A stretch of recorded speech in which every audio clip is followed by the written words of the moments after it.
room. It just wouldn't blend with the conception most people have been given of God in general and Jesus in particular. Although it is difficult to see how Jesus could have eaten and drunk all that food without going to the restroom. 12.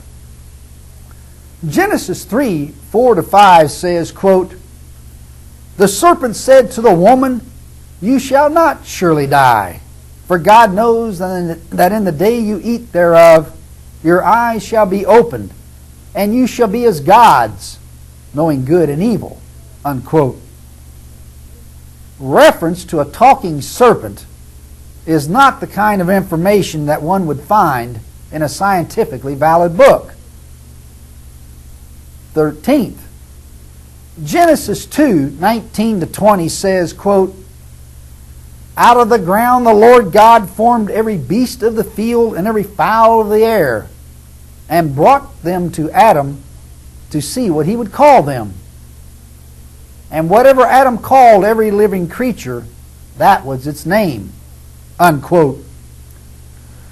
The problems with this are, A, environmentally speaking, samples of every living creature could not be brought to the Middle East for naming or for any other reason.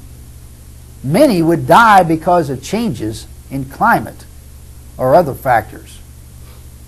B, how could Adam have named millions of separate species of animals? And C, how did Adam distinguish, identify, and name extremely small animals, such as bacteria and viruses, without having a microscope? 14th and finally, Genesis 3:14 says, quote, "The Lord said to the serpent, 'Because you have done this, upon your belly you shall go, and dust you shall eat all the days of your life.'" Unquote. First, science knows of no serpent that eats dust. And second, if the serpent was a snake or snake-like and was condemned to crawl upon its belly, how was it moving before? The overriding conclusion to be drawn from all we have discussed so far is that the account of creation found in the book of Genesis belongs in a book of folklore mythology, not a book of science. We'd like to conclude today's program by reading a couple of critical letters.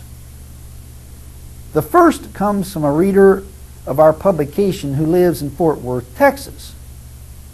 He says, quote, "Even if every copy of the Bible were destroyed and there were no way to reproduce the Bible, the story and message of Jesus would live. It will continue to live and to grow as long as the world needs love. Every aspect of creation needs care, concern, and love. Survival of life itself is in jeopardy. I send this sermon," he had a sermon attached to his letter, "in hopes it can get through to you." Unquote. In response to this, I said, "I'm sorry to tell you, but of all the apologetic letters I have received, your approach is among the most pathetic. What have you proved? Nothing. What evidence have you provided? None. Where is your data? Nowhere. All you've done is utter some assertions that make you feel good. You haven't even bothered to support your emotional critique with some biblical citations. I might just as well say I'm sure that I'll hit the Ohio State Super Lotto jackpot 20 years from today. Now prove me wrong. How do you know it won't occur until the time has passed? How do you know the message of Jesus would live on if the Bible were destroyed and couldn't be reproduced? But even more importantly, who cares? The question is not whether the Bible's message will endure, but whether it's true. Continued support by the majority doesn't prove something's accurate. To quote a wit, a wise man, quote, majorities mean nothing. Even during the flood, only one man knew enough to get in out of the rain. The majority wants to hang a man at a lynching, but that doesn't make it right. I agree with you that living aspects of creation need love and survival itself is in jeopardy. But what has that to do with the Bible's truthfulness? The need for love doesn't prove Jesus is the answer. It only causes people to look to Him for the answer.